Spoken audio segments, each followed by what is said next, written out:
तो अब IUPAC naming जब हम लोग कंप्लीट कर चुके हैं, तो अब हम लोग अपना चैप्टर स्टार्ट करते हैं हेलो एल्कीन्स और हेलो एरीन्स का। तो आज से ये नया स्टार्ट हो रहा है, हेलो एल्कीन्स, हेलो एरीन्स। तो आज इनके बारे में इंट्रोडक्टरी व्यू लेंगे, एक थोड़ा-सा समझेंगे कि क्या होते हैं ये, क्लासिफिकेशन कैसा होता है, और फिर इसके बाद उसके आगे की चीज़ों को देखेंगे इनसे रिलेटेड जो होंगी।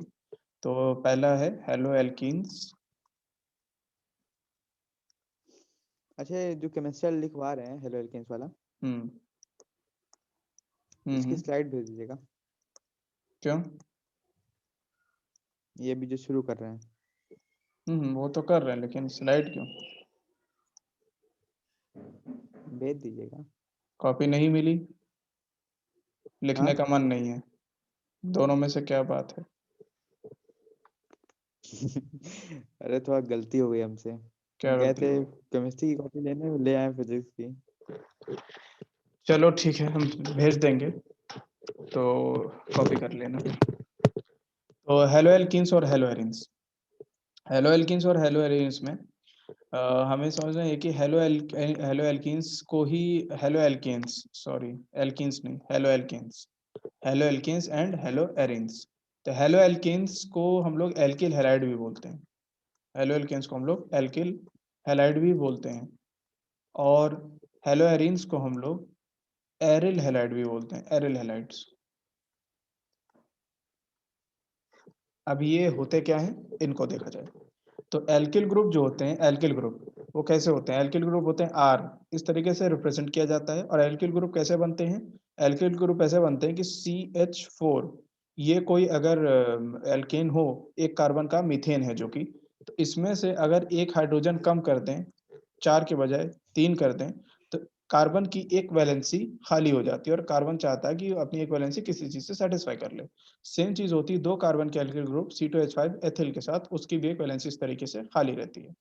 और इसी तरीके से आगे के जितने और भी एल्किल ग्रुप होते हैं हायर, C3H7 वगैरह, उन सब के साथ भी यही केस होता है, इनकी वैलेंसी यहाँ पे खाली होती है। अब इस वैलेंसी में जो भी फंक्शनल ग्रुप आके लगता है, उसके हिसाब से नया कंपाउंड बन जाता है।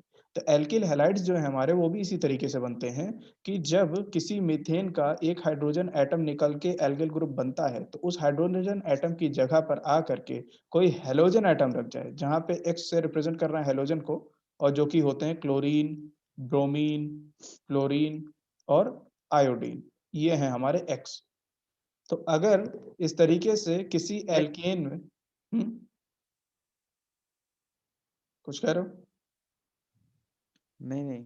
अच्छा, तो किसी हाइड्रोकार्बन में हाइड्रोजन का जब रिमूवल होकर के उसकी जगह पर कोई हैलोजन एटम का सब्स्टिट्यूशन किया जाता है, तो हमें हेलो एल्कीन्स या फिर हेलो एरीन्स मिलते हैं।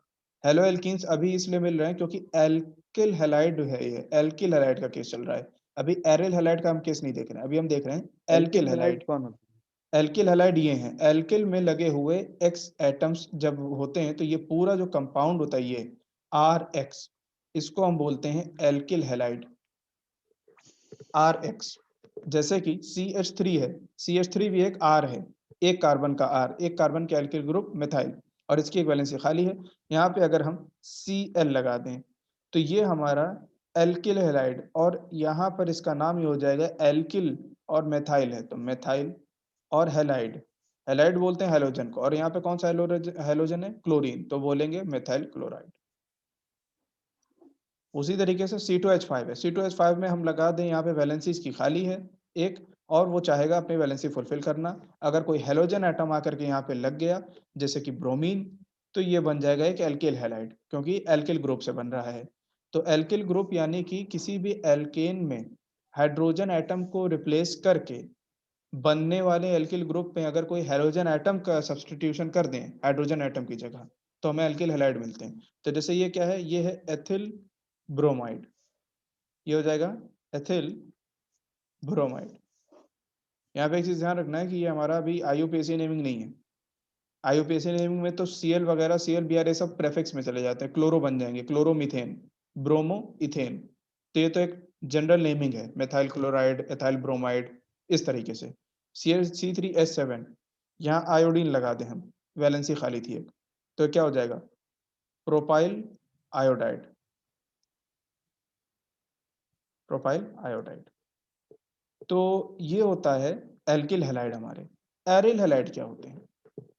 तो एरिल हैलाइड होते हैं, एरिल क्या होता है पहले ये समझ लें। तो एरिल क्या होता है कि जो बेंजीन हम लोगों ने समझा है बेंजीन, तो बेंजीन क्या होता है इस तरीके से 6 कार्बन की एक क्लोज्ड रिंग होती है जिसमें हर कार्बन एटम्स अल्टरनेट पोजीशन वाले डबल बॉन्ड से आपस में लिंक्ड होते हैं। तो ये बेंजीन होता है। और ये बताया था कि बेंजीन के हर एक कॉर्नर वाले कार्बन एटम पर एक-एक हाइड्रोजन लगा होता है। तो यहाँ भी यही चीज़ करेंगे।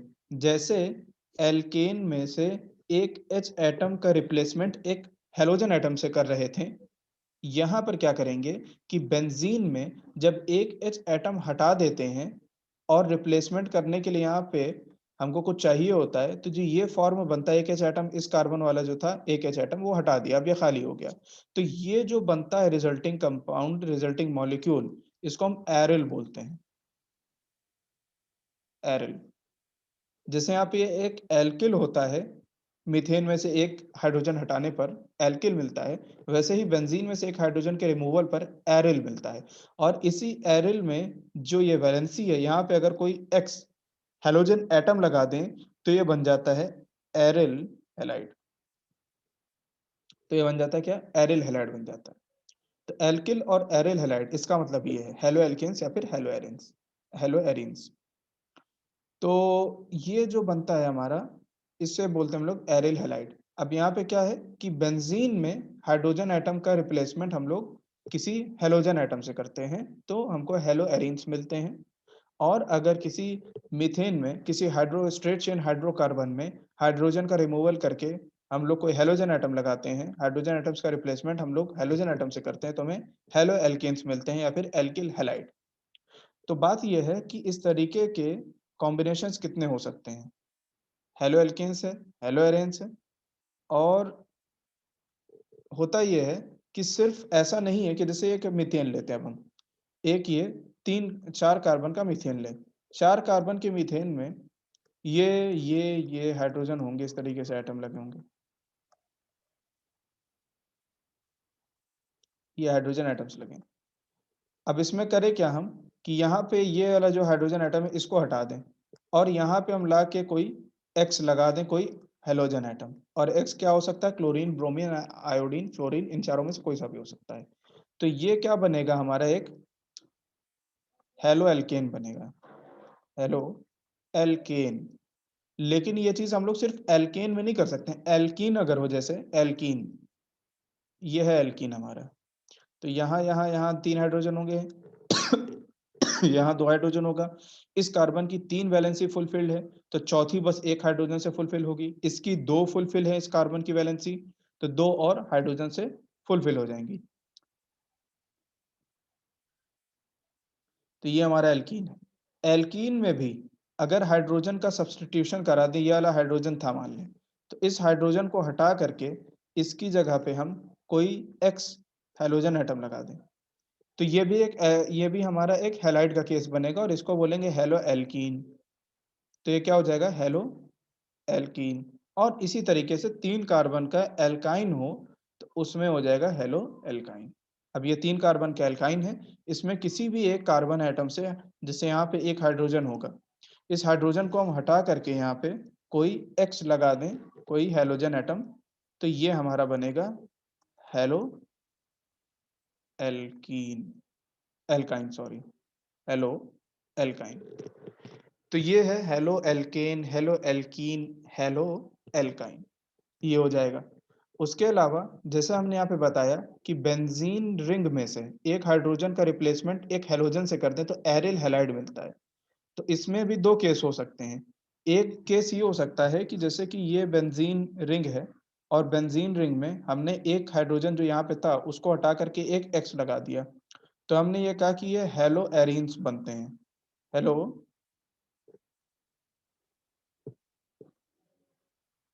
हेलो एरीन्स या फिर एरिल हैलाइड। एक केस और ये हो सकता है कि जो बेंजीन रिंग को ये भी बता चुके हैं हम कि एक सर्किल से भी रिप्रेजेंट कर सकते हैं। बार-बार डबल बॉन्ड अल्टरनेट पोज़ीशंस पे बनाने की ज़रूरत नहीं है। एक सर्किल बना देंगे तो भी वो उसी को रिप्रेजेंट करेगा बेंजीन रिंग को। तो ये भी हो सकता है एक तरीका कि बेंजीन रिंग में हम क्या करें कि बेंजीन रिंग में इस तरीके से करने के बाद हम क्या कर दें कि यहाँ पर हाइड्रोजन एटम हटा करके डायरेक्ट अपना हाइड्रोजन एटम ना लगाएं, बल्कि कोई एल्किल ग्रुप लगाएं, CH3 टाइप मिथाइल ग्रुप, और इसमें CH2 एक्चुअली होगा, और इसमें फिर यहाँ पे एक एक्स एटम लगा दें हम ऐसे। तो ये एक दूसरा तरीका हो जाता है।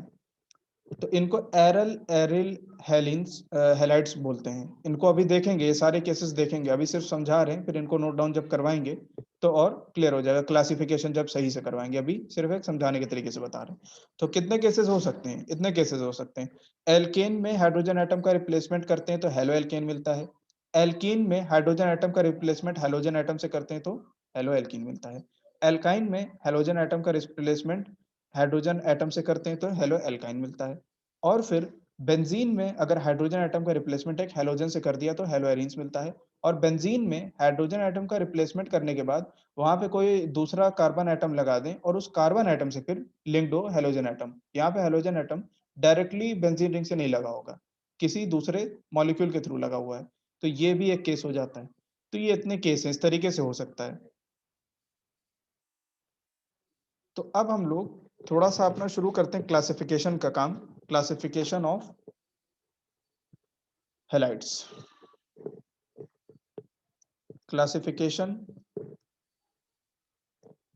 classification of halogen derivatives, classification of halogen derivatives of hydrocarbon, of halogen derivatives of hydrocarbon।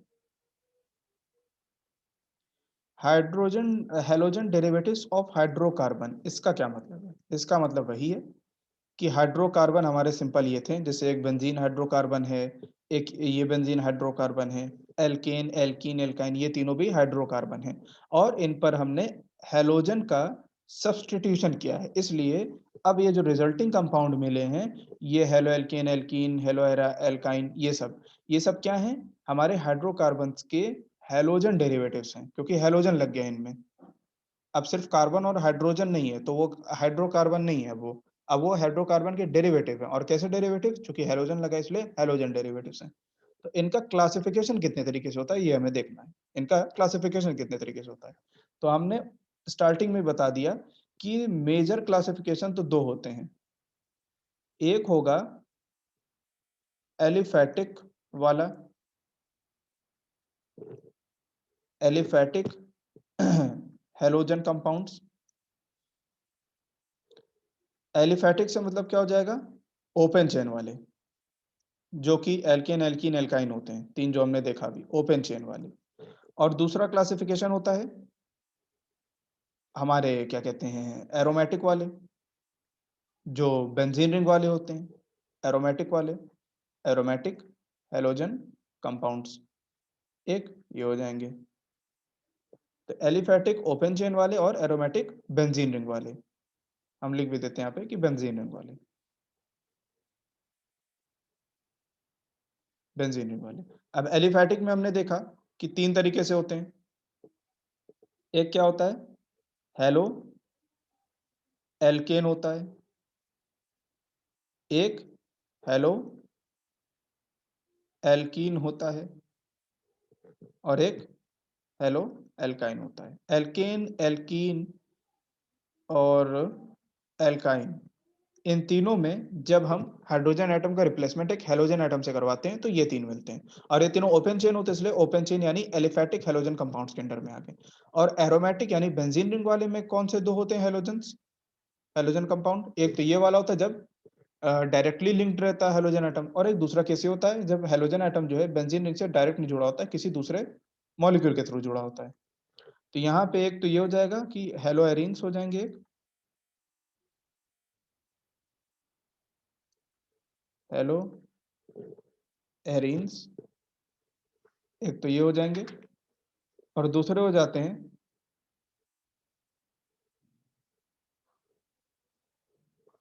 इसको कह सकते हैं कि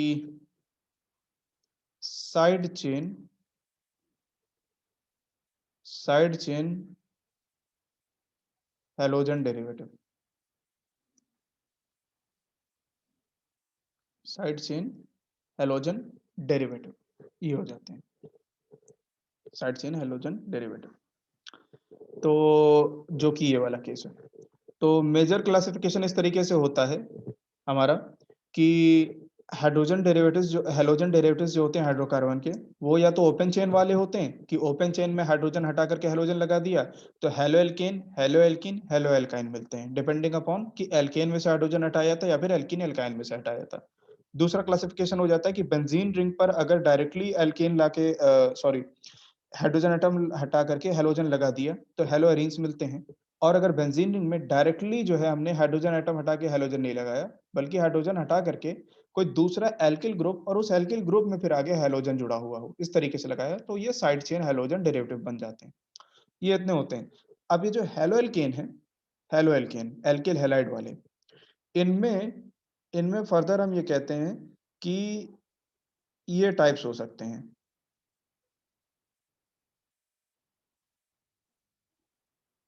एक होता है मोनो डाई ट्राई डेरिवेटिव, ये कहते हैं मोनो डेरिवेटिव,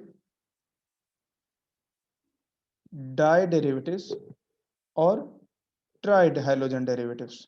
हेलो एल्केन के क्या होते हैं ये, अभी इसको नेक्स्ट स्लाइड में देखते हैं। पहले ये देख लें कि हेलो एल्केन में तीन तरीके के होते हैं, मोनो डाई ट्राई, और सेम केस हेलो एल्कीन्स में भी हो सकता है, मोनो मोनो डाई और ट्राई, यहाँ भी वही चीज हो सकती है, और ये चीज इसमें भी सेम। मोनो डाई ट्राई के अलावा टेट्रा भी हो सकता है, टेट्रा भी होता है। टेट्रा वालों को पॉली हेलोजन डेरिवेटिव्स बोलते हैं, मतलब पॉली मतलब ज्यादा, तीन से ज्यादा, दो से ज्यादा। और सेम चीज यहाँ भी होती है, चार क्लासिफिकेशन यहाँ पर भी होते हैं, mono halogen derivative, die halogen derivatives, try halogen derivatives, tetra halogen derivatives. वही चीजें यहाँ भी होती हैं। हेलो एल्किन्स के केस में भी होता है कि mono halogen derivative, di, tri और टेट्रा हेलोजन डेरिवेटिव्स, और हेलो एल्काइन के केस में भी ये चार क्लासिफिकेशन होते हैं। अब ये क्लासिफिकेशन क्या होते हैं, इनका क्या मतलब है, वो देखते हैं हम लोग। सबसे पहले हम लोग पकड़ते हैं हेलो एल्केन को, या मोनो डाई ट्राई समझ लेते हैं, और टेट्रा भी, उसके बाद फिर देखते हैं कि halo alkane, hello alkene, hello alkyne को थोड़ा सा।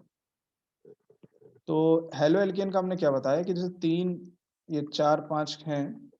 Devanshu, yes sir. माइक अपना जरा ऑन रखना। तो ये समझ रहे हो ना बराबर से? हम्म। हम्म। तो हमने क्या बताया कि हेलो एल्केन में क्या रहता है कि एक एल्केन में किसी एक हाइड्रोजन एटम को अगर हटा करके हेलोजन एटम लगा दें तो हेलो एल्केन मिलता है। अगर जैसे कि यहाँ पर हमने लगा दिया Cl, या फिर X से ही रिप्रेजेंट वो तो करते हुए चले। सब्स्टिट्यूशन वाला केस होता था ना, मोनो हम्म, सब्स्टिट्यूशन वाला। क्या चीज? वो तो मोनो सब्स्टिट्यूशन वाला केस होता था ना। ये मोनो सब्स्टिट्यूशन का केस है। तो यहाँ पर ये, इसको हम बोलेंगे, मतलब जैसे कल आप करवा रहे थे, तो वो भी हाँ, हेलो एल्केन से ही केस था क्या? नेमिंग। हम्म। बेंजीन की करा रहे थे नेमिंग कल तो उसमें जो कहीं कहीं पे दो दो सेल लगे थे उसकी बात कर रहे हो? नहीं नहीं, एक जगह लगे, हाँ हाँ, उसी की बात कर रहे हम्म, हाँ वो वही चीज थी, लेकिन हम इसकी नेमिंग खासतौर से करा नहीं रहे थे, कल जनरल करा रहे थे, तो बीच में इसके भी आए थे। मोनोहेलोजन डेरिवेटिव के केस में क्या होता हैं। है? वो हेलो एल्केन्स ही होते हैं क्या, जिसमें एक हाइड्रोजन हटा के सब्स्टिट्यूट किया जाता है? बिल्कुल, अगर एल्केन में का हाइड्रोजन हटा करके रिप्लेसमेंट किया है तो फिर वो एल हेलो एल्केन कहलाएगा। और अगर एक बार हटा के हाइड्रोजन को हेलोजन रिप्लेस कराया है तो मोनो हेलोजन डेरिवेटिव होता है, ये एल्केन का mono halogen derivative of alkene है ये। और अगर हम इसी एल्केन में, ये पूरा एल्केन है हमारा, इसमें यहाँ पे एक्स लगाएं मोनो और एक हेलोजन डेरिवेटिव वाला दोबारा एक बार बता दीजिए। मोनो हेलोजन डेरिवेटिव, हमने ये बताया कि मोनो, डाई, ट्राई और टेट्रा, ये जो डेरिवेटिव्स होते हैं ये हेलो एल्केन में भी होते हैं, और हेलो एल्कीन भी 4 तरीके के होते हैं, मोनो हैलोजन डेरिवेटिव, एल्कीन के, डायहैलोजन डेरिवेटिव, एल्कीन के, ट्राइहैलोजन डेरिवेटिव, एल्कीन के और टेट्राहैलोजन डेरिवेटिव एल्कीन के। उसी तरीके से एल्काइन में भी होते हैं। अब मोनो, डाई, ट्राई और टेट्रा हैलोजन डेरिवेटिव होते क्या हैं उसको देखना है। तो मोनो हैलोजन डेरिवेटिव जो होते हैं उनमें होता क्या है कि एक ही हाइड्रोजन एटम को हटा करके एक बार रिप्लेसमेंट किया जाता है हैलोजन एटम का। और डाई हैलोजन में क्या करते हैं कि दो डाई हैलोजन डेरिवेटिव में क्या करते हैं, di halogen derivative of alkane में इसमें क्या करते हैं कि इसमें दो हाइड्रोजन एटम्स को हटा करके हम लोग अपना ये लगाते हैं। यहाँ पे हम लोग 2 बार रिप्लेसमेंट किया है, तो यहाँ पर 2 हैलोजन एटम्स लगे हुए हैं एक मॉलिक्यूल में। और ये जरूरी नहीं है कि हम लोग सिमिलर एटम डिफरेंट एटम्स पे करें। अगर हम ये कंपाउंड फिर से लें और इस कंपाउंड में इस पोजीशन पे हमने ये X लगाया था और इस पोजीशन पे एक और X लगा दें, तो ये भी एक डायहैलोजन डेरिवेटिव ही होगा। ये भी एक डायहैलोजन डेरिवेटिव कहलाएगा। बाकी यहाँ पे H होगा, यहाँ पे H होगा, यहाँ पे H होगा, यहाँ पे और ये इस जगह पे H होगा।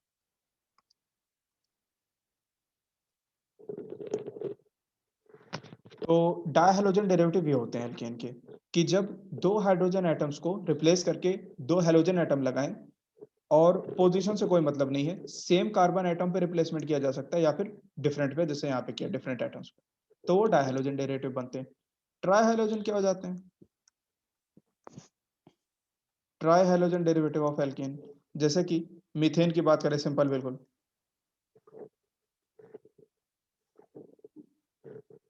मीथेन में क्या होते हैं, एक H, दूसरा H, तीसरा H, चौथा H। अब यहाँ पे क्या करें कि 3 H को हटा दें, एक H रखें और 3 H की जगह हम लगा दें Cl, Cl, Cl। तो फिर ये क्या हो जाएगा, ट्राई हैलोजन डेरिवेटिव। ये बन जाएगा ट्राई हैलोजन डेरिवेटिव। 3 बार अगर हाइड्रोजन एटम्स का रिप्लेसमेंट हैलोजन एटम से कर दें तो वो try halogen derivative of alkene बन जाएगा। तो ये होता है मोनो, डाई, ट्राई। और टेट्रा में बहुत सिंपल, टेट्रा में ये कर देंगे कि जैसे कार्बन का ये एल्केन है मीथेन, इसमें 4 H लगे हुए हैं, तो यहाँ पे जो 4 H हैं इन चारों को हैलोजन एटम्स मान लेते हैं Cl से रिप्लेस कर डालेंगे और ये बन जाएगा हमारा tetra halogen derivative, tetra halogen derivative, tetra halogen derivative ये बन जाएगा। तो अब यहाँ पे ऑफ एल्केन, ऑफ एल्केन, यही मोनो, डाई, ट्राई, टेट्रा वाला केस हम लोग सिमिलरली एल्कीन्स में भी लगा सकते हैं। एल्कीन में भी अगर एक बार हाइड्रोजन एटम को हटा करके हमने क्लोरीन एटम लगाया तो वो मोनो हैलोजन डेरिवेटिव हो जाएगा एल्कीन का। 2 हाइड्रोजन एटम्स को रिप्लेस करके एक 2 हैलोजन एटम लगा दिए तो वो डाई हैलोजन डेरिवेटिव हो जाएगा एल्कीन का। सिमिलरली 3 एटम हटा करके 3 हाइड्रोजन एटम हटा करके 3 हैलोजन एटम लगाए तो ट्राई हैलोजन डेरिवेटिव हो जाएगा ये एल्कीन का। उसी तरीके से टेट्रा और वही चीजें एल्काइंस में भी होती हैं, सिमिलर रहेगा। और जब रिप्लेसमेंट होता है जैसे डायहैलोजन के केस में तो जरूरी नहीं है कि रिप्लेसमेंट हाइड्रोजन एटम्स का हैलोजन के से सेम एटम्स पे हो, यहाँ पे डिफरेंट पे भी हो सकता है और सेम पे भी हो सकता है। ट्राई में 3 हटते हैं और टेट्रा में 4, और वही चीज एल्कीन एल्काइन में भी चलती है जैसे हमने एल्केन में दिखाई। अब बात ये आती है कि जो मोनोहैलोजन डेरिवेटिव होते हैं, मोनोहैलोजन डेरिवेटिव, इनका क्लासिफिकेशन किया जाता है, इनका फर्दर क्लासिफिकेशन किया जाता है मोनो हैलोजन डेरिवेटिव्स जो होते हैं।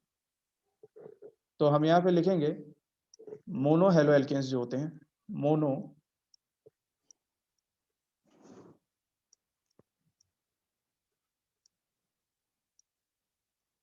तो मोनो हैलो एल्केन्स जो होते हैं ये 3 तरीके से होते हैं mono halogen derivatives, mono halo alkanes. तो ये ऐसे होते हैं कि एक होता है कहते हैं प्राइमरी, प्राइमरी या फिर 1 डिग्री एल्किल हैलाइड बोलते हैं इसको, प्राइमरी या फिर 1 डिग्री एल्किल हैलाइड।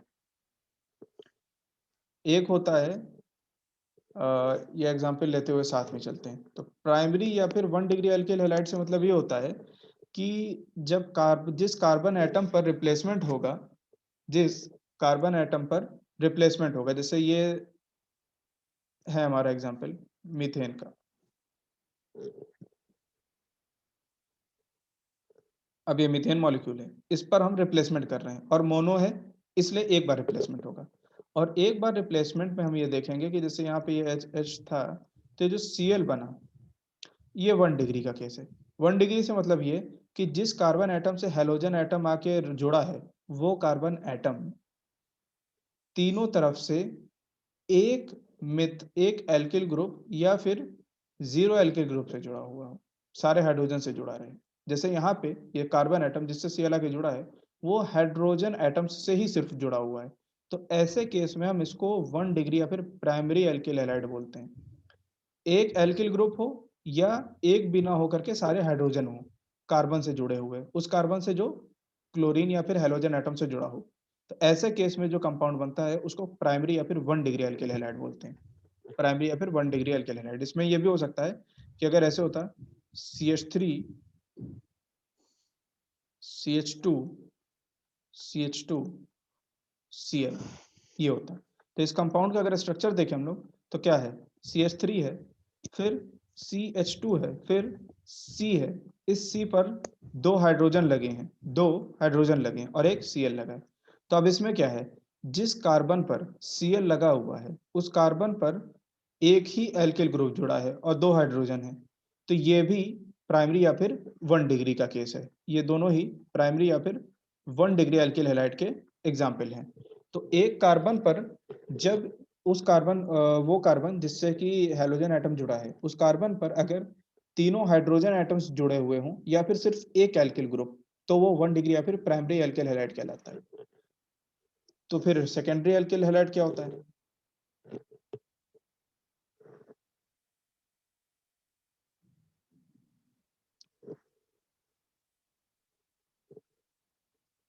सेकेंडरी या फिर 2 डिग्री एल्किल हैलाइड।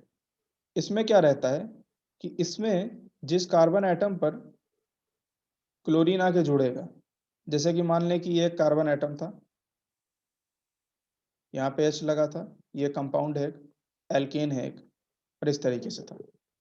तो इसमें क्या होगा कि जैसे कि यहाँ पे आके जुड़ा क्लोरीन, तो अब जिस कार्बन एटम यानी इस पर जो क्लोरीन जुड़ा है आकर, तो ये 2 मेथाइल ग्रुप 2 एल्किल ग्रुप से जुड़ा हुआ है, तो इसलिए ये 2 डिग्री बना। तो अगर जिस कार्बन एटम से हेलोजन एटम आके जुड़ता है वो कार्बन एटम 2 एल्किल ग्रुप से जुड़ा हुआ होगा, तो वो 2 डिग्री या फिर सेकेंडरी एल्किल हैलाइड का केस बनता है। जब एक एल्किल ग्रुप से होता है या एक भी ना हो तब फिर 1 डिग्री एल्किल हैलाइड बनता है। और यहीं से हमें यह समझ में आएगा कि जो टर्शियरी होते हैं, टर्शियरी या फिर 3 डिग्री एल्किल हैलाइड, टर्शियरी या फिर 3 डिग्री एल्किल हैलाइड, इनके केस में क्या होता है, इनके केस में ये होता है कि अगर ये हमारा कंपाउंड था ओरिजिनल, तो इसमें यहाँ H को हटा करके अगर Cl आएगा तो वो क्या देखेगा कि जिस कार्बन से वो जुड़ा है वो कार्बन 3 अलग एल्किल ग्रुप्स से जुड़ा हुआ है, 3 अलग एल्किल ग्रुप्स से जुड़ा हुआ है, एक भी हाइड्रोजन एटम नहीं है। तो जब एक भी हाइड्रोजन एटम नहीं रहता है उस कार्बन एटम से जुड़ा हुआ, जो कार्बन एटम हेलोजन के साथ है और सारे के सारे उसके साथ एल्किल ग्रुप जुड़े होते हैं, तो उस केस में इसको हम 3 डिग्री या फिर टर्शियरी एल्किल हैलाइड बोलते हैं। तो ये 1 डिग्री 2 डिग्री और 3 डिग्री एल्किल हैलाइड का केस है। 1 डिग्री तब होता है जब हमारा जो कार्बन एटम है हेलोजन से जुड़ा हो, हेलोजन एटम से, उस कार्बन एटम पे सिर्फ हाइड्रोजन एटम हो या फिर सिर्फ एक एल्किल ग्रुप हो, तो वो 1 डिग्री बनता है। 2 डिग्री के केस में कार्बन एटम से 2 एल्किल ग्रुप जुड़े होते हैं और 3 डिग्री के केस में कार्बन एटम से 3 जो जुड़े होते हैं वो तीनों एल्किल ग्रुप होते हैं, एक भी हाइड्रोजन एटम यहाँ पे नहीं होता है। ये मोनो हेलो एल्केन्स के केस का होता है। मोनो हेलो एल्केन्स यानी कि मोनो हेलोजन डेरिवेटिव्स जो होते हैं एल्केन के, बस उसी में हम लोग सेकेंडरी प्राइमरी टर्शियरी ये देखते हैं। तो ये मोनो हेलो एल्केन्स का इस तरीके से क्लासिफिकेशन किया जाता है प्राइमरी, सेकेंडरी और टर्शियरी में। क्लियर है? तो अब तक हम लोगों ने क्या देख लिया? अब तक हम लोगों ने ये देखा कि हेलोजन किसी भी हाइड्रोकार्बन में, अब वो हाइड्रोकार्बन ओपन चेन वाला भी हो सकता है, एलिफैटिक वाला, जो कि एल्केन एल्कीन एल्काइन होते हैं, और एक एरोमेटिक भी हो सकता है, यानी कि बेंजीन रिंग वाला, यानी क्लोज्ड वाला। फिर हमने ये देखा कि इस तरीके के कोई भी कंपाउंड हो, चाहे स्ट्रेट चेन हो, चाहे बेंजीन रिंग वाले हों, इनमें जब भी हम लोग हाइड्रोजन एटम्स का रिप्लेसमेंट किसी हैलोजन फैमिली वाले एलिमेंट के एटम से करवाते हैं, जो कि एक्स को रिप्रेजेंट करते हैं, जैसे कि, और क्लोरीन, ब्रोमीन, फ्लोरीन और आयोडीन होते हैं, उनसे रिप्लेसमेंट करवाते हैं हमें। तो अगर स्ट्रेट चेन के हाइड्रोजन एटम से रिप्लेसमेंट करवा रहे हैं तो एलिफैटिक हैलोजन कंपाउंड मिलते हैं, और बेंजीन रिंग के हाइड्रोजन एटम को हटा करके हैलोजन एटम लगा रहे हैं तो एरोमेटिक हैलोजन मिलते हैं। एलिफैटिक में एल्केन को हटा करके हैलोजन लगाएंगे तो हेलो एल्केन कंपाउंड मिलते हैं। एल्कीन के हाइड्रोजन एटम को हटा करके हैलोजन एटम लगाए तो हेलो एल्कीन मिलता है, और हेलो एल्काइन एल्काइन के हाइड्रोजन एटम को रिप्लेसमेंट करने पर मिलता है। उसी तरीके से हेलो एरिन्स कब मिलते हैं? जब हम लोग बेंजीन रिंग के एच को हटा करके यहाँ पर जैसे कि एक हैलोजन एटम लगा देते हैं, जिसको एक्स से रिप्रेजेंट किया है। और दूसरा केस क्या होता है एरोमेटिक के अंदर, कि बेंजीन रिंग पर डायरेक्ट ना लगा करके इनडायरेक्टली किसी एल्किल ग्रुप के थ्रू हैलोजन एटम लगा दें, तो वो साइड चेन हैलोजन डेरिवेटिव हो जाते हैं। फिर ये हमने देखा कि ठीक है, एल्केन में हाइड्रोजन को हटा करके हैलोजन लगाने पर हेलो एल्केन मिलता है, लेकिन अगर एक रिप्लेसमेंट किया तो मोनो डेरिवेटिव मिलता है। दो बार अगर दो हाइड्रोजन एटम हटा करके दो हैलोजन एटम लगाएं तो डाई हैलोजन मिलता है। तीन हटा करके हाइड्रोजन तीन हैलोजन लगाएं तो ट्राई मिलता है। चार हटा करके चार हैलोजन लगा दिया तो टेट्रा मिलता है। वही चीज रिप्लेसमेंट का तरीका हेलो एल्कीन और हेलो एल्काइन में भी चलता है। अब हमने फिर मोनो डेरिवेटिव के अंदर ये बताया कि जब सिर्फ एक बार रिप्लेसमेंट कर रहे हैं, जब सिर्फ एक बार रिप्लेसमेंट करते हैं तो ये तो मोनो डाई का बताया था, और डाई में ये भी बताया था कि जरूरी नहीं है कि एक सिंगल कार्बन एटम पर ही दोनों बार रिप्लेसमेंट किया जाए, दो डिफरेंट एटम्स पर भी रिप्लेसमेंट कर सकते हैं। ट्राई में भी वही केस होता है, और टेट्रा में। मोनो हेलो एल्केन्स के अंदर हमने फिर फर्दर क्लासिफिकेशन ये बताया सिर्फ मोनो हेलो एल्केन्स के लिए, कि अगर मोनो हेलो एल्केन तो चलो ये हमें समझ में आ गया कि तब बनते हैं जब एक हैलोजन एटम एक हाइड्रोजन को रिप्लेस करता है। लेकिन रिप्लेसमेंट का जो तरीका होता है, जिस कार्बन एटम से रिप्लेस होकर के हैलोजन जुड़ेगा, उस तरीके के हिसाब से फिर मोनो हेलो एल्केन तीन तरीके के बताए जाते हैं। जब हमारा हैलोजन एटम ऐसे कार्बन से जुड़ा हो जिसके तीनों तरफ सिर्फ हाइड्रोजन हो या एक एल्किल ग्रुप हो, तो वो 1 डिग्री बनता है। अगर हम हाइड्रोजन एटम को हटा करके एक हैलोजन एटम ऐसे कार्बन पे लगा रहे हैं जो दो एल्किल ग्रुप से जुड़ा हो, तो 2 डिग्री का मोनो हेलो एल्केन मिलेगा। और 3 डिग्री का एल्किल हैलाइड या फिर 3 डिग्री का मोनो हेलो एल्केन तब मिलता है जब हमारा जो हैलोजन एटम होता है वो ऐसे कार्बन पे लगा हो जिसके तीनों तरफ सिर्फ एल्किल ग्रुप हो, एक भी हाइड्रोजन एटम ना हो। इतना क्लियर है? हम्म। अब ये जो हमने मोनो हेलो एल्केन्स पढ़ा है, मोनो हेलो एल्केन्स का सिर्फ प्राइमरी, सेकेंडरी और टर्शियरी, इनके बेसिस पे ही डिवीजन नहीं होता है, इनके डिवीजन के कुछ तरीके और भी होते हैं। मोनो हेलो एल्केन्स जो होते हैं उनका क्लासिफिकेशन प्राइमरी, सेकेंडरी और टर्शियरी ही नहीं, बल्कि हम लोग हाइब्रिडाइजेशन के अकॉर्डिंगली भी करते हैं। हाइब्रिडाइजेशन जो होता है sp3, sp2 और sp हाइब्रिडाइजेशन, इसके हिसाब से भी हम इन लोगों का क्लासिफिकेशन करते हैं मोनो हेलो एल्केन्स का। तो इनका जो क्लासिफिकेशन वाला पार्ट है उसको हम लोग नेक्स्ट टर्न पे करेंगे। अभी हम लोग यहीं तक रखते हैं इसमें। ये एल्केन्स का जो क्लासिफिकेशन है, क्लासिफिकेशन नेक्स्ट टर्न पे हम विदा लोग लेने का क्लास समय आ गया। क्या चीज? हाँ हाँ ठीक है। कुछ कह रहे हो? बजर बजाने का हम बोल समय? रहे थे कि हमने बोला विदा लेने का समय आ गया। हाँ, विदा लेने का समय आ गया है, क्योंकि थोड़ा सा तुमने आज लेट भी ज्वाइन किया तो उस वजह से क्लास छोटी हो गई है। तो अभी, हम्म। वरना ये वाला क्लासिफिकेशन जो हाइब्रिडाइजेशन वाला था ये कंप्लीट करवा देते हैं। तो अभी हाइब्रिड कोई बात नहीं, खैर हाइब्रिडाइजेशन वाला नेक्स्ट टाइम पे कंप्लीट करा के प्रिपरेशन जो होता है हेलो एल्कीन्स और हेलो एरीन्स का वो पढ़ेंगे। तो अभी आज की क्लास यहीं तक रखते हैं, और ये जो स्लाइड है इसको हम तुमको अभी भेज देना फौरन, तो इन स्लाइड्स को पूरा उतार लेना। ओके क्लियर है सर। ना ये जो क्लासिफिकेशन बताया हमने? हाँ क्लियर है, हमको पढ़ना पड़ेगा एक बार और अच्छे से, उतना क्लियर नहीं है। अच्छा अच्छा। अच्छा, हमको जो नहीं आएगा हम दोबारा पूछेंगे शायद आपसे कल। हाँ हाँ बिल्कुल पूछो, नहीं पूछोगे तो हमें सही नहीं लगेगा, पूछना तो चाहिए। हाँ क्योंकि हमको थोड़ा डाउट है, अभी हम लिखेंगे और इसको समझेंगे और अच्छे से। बिल्कुल बिल्कुल। तो इसको पूरा स्लाइड हम भेज दे रहे हैं और इसको कर लेना फिर। ठीक है। ठीक।